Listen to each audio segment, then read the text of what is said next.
تصريف الزمان كان عجيب،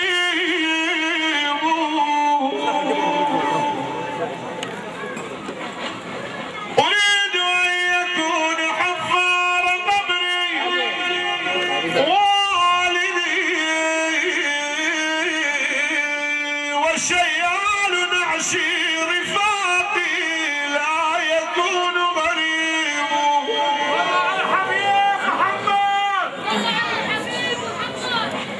أريد أن تكون خياطة كفني شقيقتي تبكي علي عوض الدمع دما سكيب. يا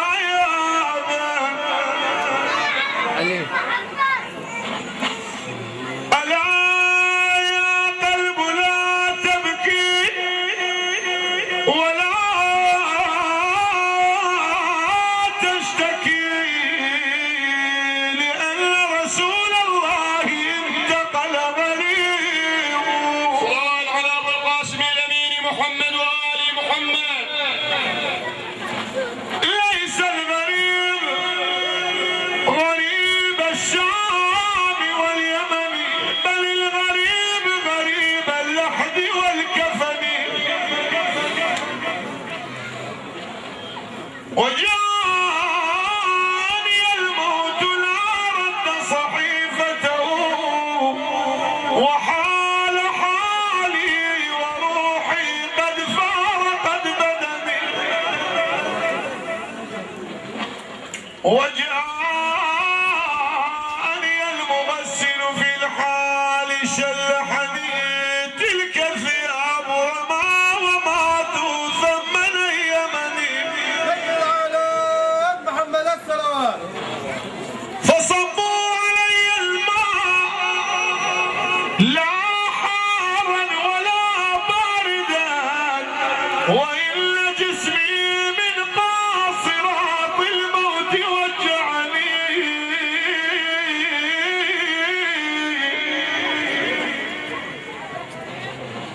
ولبسوني ثيابا لا كمام لها، وربطوني من رأسي إلى قدمي، وصلوا علي صلاة لا سجود لها، مكبرين صفوف الآه والحزن. وحملوني